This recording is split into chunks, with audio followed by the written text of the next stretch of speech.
Hola, ¿qué tal? Esto es Artios Crecer en su edición 2022 y estamos hablando una vez más del tema del crecimiento aquí en Artios por la importancia fundamental que tiene en nuestras vidas y en nuestros ministerios. Hemos dicho en los videos anteriores, justificando una nueva serie de videos en cuanto al crecimiento, que nuestro crecimiento en el presente determina la eficacia de nuestras vidas y de nuestros ministerios en el futuro. Si tú y yo realmente estamos interesados en ser más eficaces y más fructíferos en la obra de Dios, indudablemente necesitamos priorizar el crecimiento personal y ministerial. Y estamos hablando en estos videos en cuanto a 5 niveles y 5 medios que Dios utiliza para ayudarnos a crecer. El nivel básico, el fundamento de nuestro crecimiento es nuestra relación con Dios.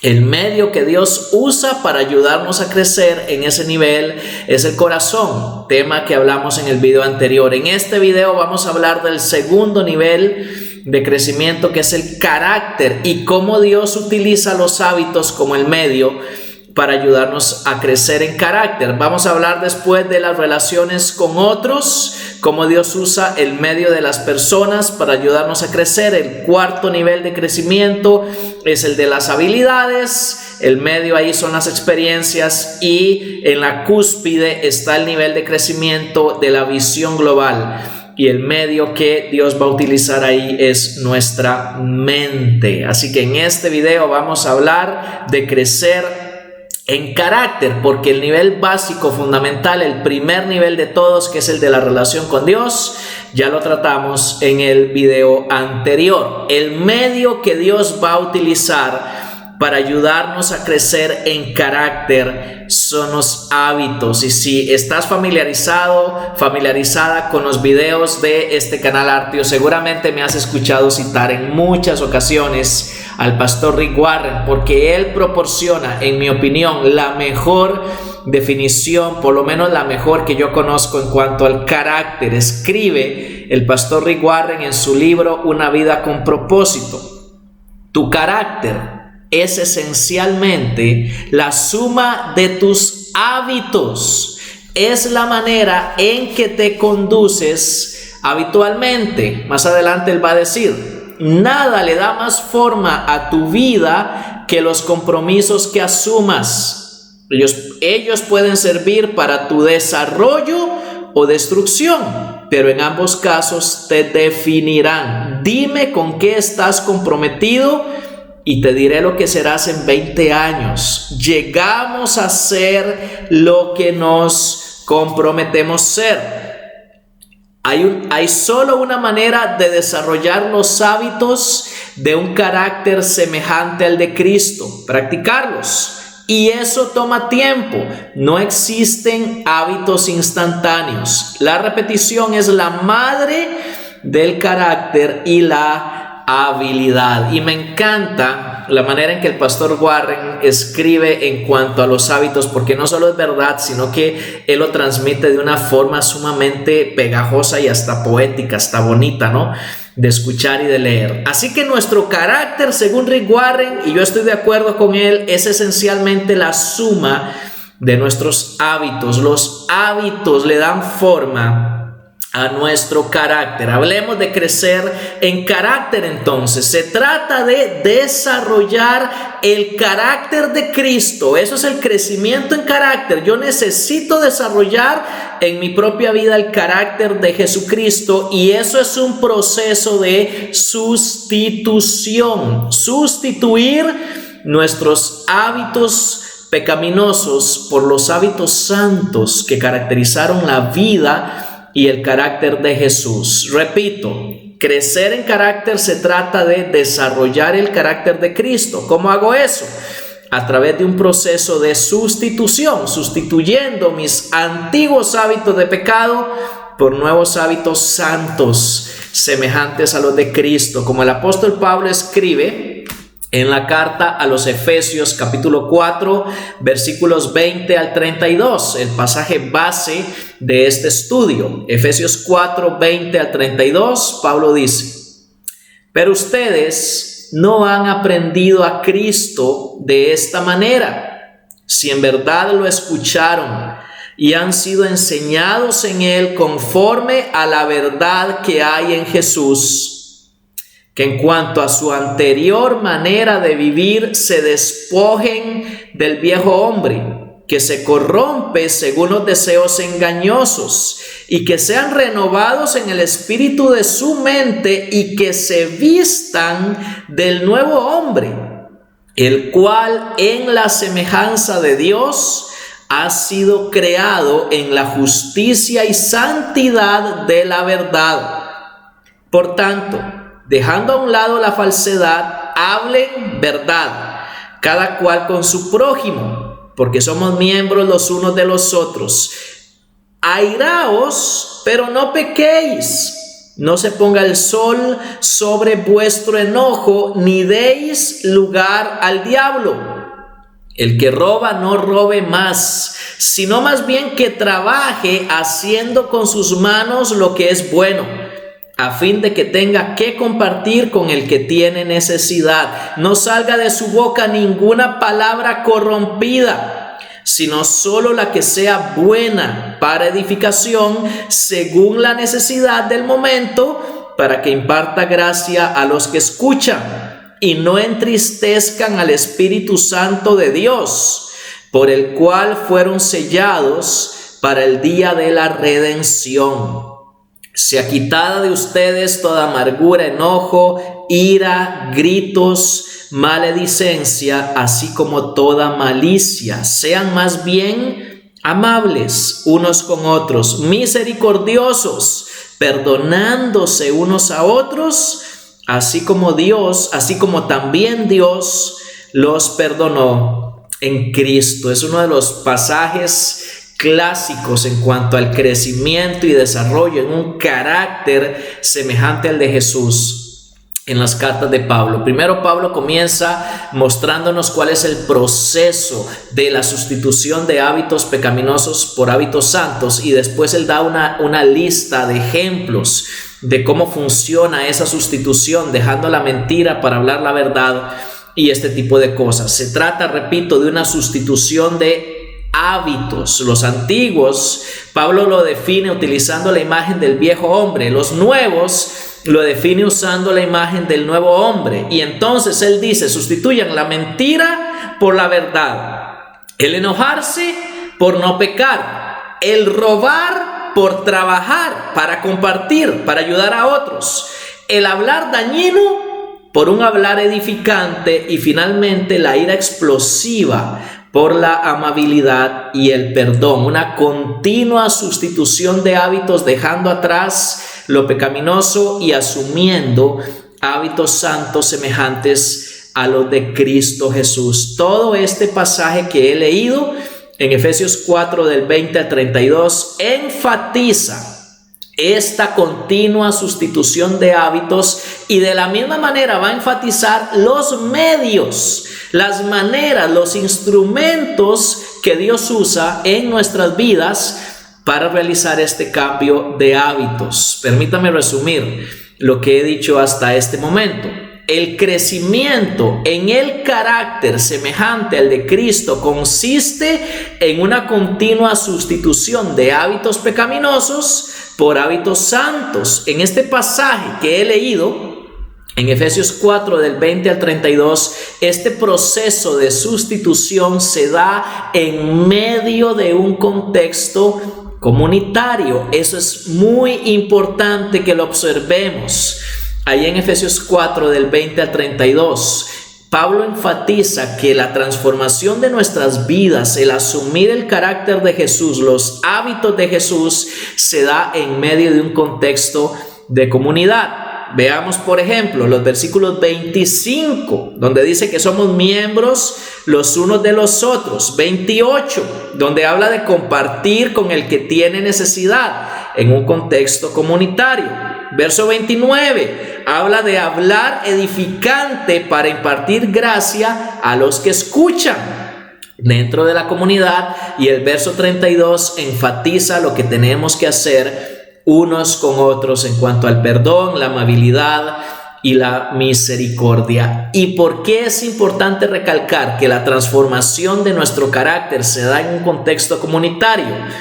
Ya que muchas veces, hermanos, pensamos que tenemos que luchar solos contra nuestros hábitos de pecado, y no es verdad. Esta idea de que yo tengo que esforzarme por cambiar sin ayuda de nadie por mí mismo viene de una idea equivocada. Todos necesitamos ayuda de otros para cambiar y crecer. Muchas veces luchamos solos, movidos por la idea equivocada de que el crecimiento es un esfuerzo heroico solitario. Pero todo lo contrario es la verdad. Cambiar para crecer es mucho más eficaz en el contexto de una comunidad o un grupo de apoyo, un grupo de personas que nos ayuden a crecer, a cambiar, a mejorar, a tener un carácter cada vez más como el de Jesús, hábitos cada vez más santos. De hecho, hermanos y hermanas, existen hábitos de pecado que están tan arraigados en nuestras vidas que la única manera de sustituirlos es con la ayuda de otros. A veces pensamos que yo y Dios nada más es lo que necesito para crecer, pero nos olvidamos que la ayuda de Dios viene a nuestras vidas a través de otras personas también. Quisiera hablar de algunos ejemplos en mi propia vida. Yo por muchos años tuve una lucha fuerte con algunos hábitos de pecado, como decía antes. Hay hábitos que están tan arraigados en nosotros que la única forma de vencerlos es con ayuda de otros. En mi caso particular luché con el pecado de la mentira, uno de los que Pablo menciona ahí. De hecho es el primero de la lista que Pablo menciona. Y quiero no atribuirlo a mi familia, pero sí mostrar cómo yo crecí en medio de un contexto donde la mentira era la norma. O sea, en mi familia en la que yo crecí, era muy común esto de mentirnos unos a otros para salirse cada quien con la suya y este tipo de cosas. Bueno, ese hábito quedó arraigado en mi vida, tristemente, debo confesarlo, hasta que con la ayuda de Dios y de otras personas logré romperlo, logré dejarlo atrás. Mi lucha por dejar la mentira me llevó a alcanzar la victoria con ayuda de mi esposa, que ejerció presión sobre mí, pero también a través del poder de la confesión. En una ocasión, hablando con un amigo, yo comencé a confesarle este pecado de la mentira y algunos otros hábitos de pecado que estaban arraigados en mi vida. Él me escuchó pacientemente. Él, después de que yo le hube confesado mis pecados, me dijo un proverbio que dice: el que encubre sus pecados no prosperará, pero el que los confiesa y se aparta alcanzará misericordia. Y oró por mí. Y a partir de ese momento Dios trajo a mi vida una liberación muy bonita de estos hábitos de pecado. No una liberación completa, todavía lucho con varios de ellos, pero fue un momento clave, diría yo, en mi proceso de abandono de algunos de estos hábitos de pecado. ¿Por qué? A veces pensamos que es suficiente confesar nuestros pecados solo a Dios.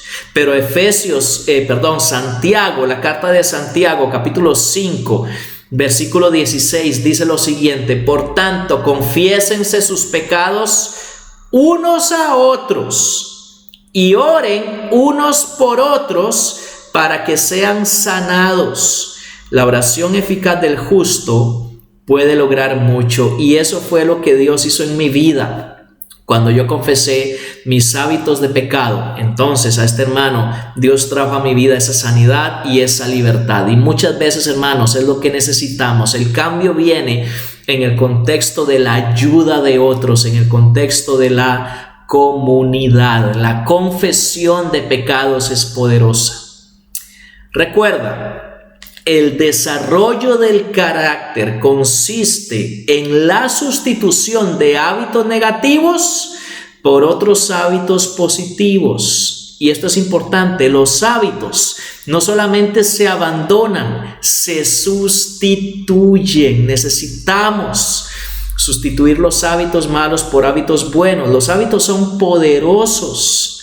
Quisiera hablar un poco de esto del poder del hábito. Los hábitos son las acciones repetitivas que se han convertido en nuestras respuestas y reacciones inconscientes e inmediatas. Muchas veces ni siquiera pensamos lo que hacemos habitualmente. Nuestros hábitos, por decirlo así, se han grabado a fuego en nuestras vidas. De hecho, la palabra carácter en griego significa el que graba. Era utilizada para cuando se marcaba con hierro el ganado para determinar la marca del dueño, y eso era el carácter, era la marca de hierro, de fuego que se ponía en el animal y quedaba grabado el animal con la marca del dueño, y eso es lo que significa carácter, una marca grabada a hierro y a fuego. Y así son nuestros hábitos. Han sido grabados a fuego en nosotros, se han marcado, se han introducido en nuestros miembros físicos. Los tenemos sumamente arraigados y ya son parte de nuestras reacciones físicas naturales. Nuestros hábitos determinan nuestras acciones constantes, nuestras acciones habituales, porque una vez que hemos formado nuestros hábitos, ellos formarán nuestro carácter. Tú le das forma a tus hábitos, pero luego son tus hábitos los que le dan forma a tu carácter. Una vez que hayamos determinado nuestros hábitos, ellos determinarán quiénes somos y qué hacemos. Por decirlo de otra manera, tú decides tus hábitos y luego ellos deciden tu vida. Y debemos recordar, hermanos, cómo nuestra eficacia ministerial futura depende de nuestro crecimiento presente, o sea, depende de nuestros hábitos en el presente. Mi convicción, y con esto quiero ir cerrando este video, es que el mayor, el mejor, el más importante y más poderoso hábito que le da forma a nuestras vidas es el hábito de la oración. Tus oraciones, mis oraciones, le dan forma a tu carácter, a mi carácter. Nuestras oraciones le dan forma a nuestro carácter. Otro de los hábitos de pecado que están muy arraigados en mí es el de la necedad. Y he luchado con esto por años. Y la forma en la que estoy luchando ahorita es mediante una continua petición a Dios en oración por sabiduría de lo alto. Santiago 1:5 dice que el que pide sabiduría a Dios, Él se la da sin ninguna restricción. Y yo cada día estoy haciéndome el hábito de pedirle a Dios sabiduría y continuamente a lo largo del día tratando de sustituir mi necedad por la sabiduría de Dios a través del hábito de la oración continua, de la petición continua por sabiduría. Tus oraciones le dan forma a tu carácter. Te invito a que sigamos creciendo en nuestro carácter, en nuestros hábitos, cada vez más a la semejanza de Jesús. En el próximo video hablaremos del crecimiento en nuestras relaciones interpersonales. Yo soy Mauricio Acuña y que el Señor te bendiga.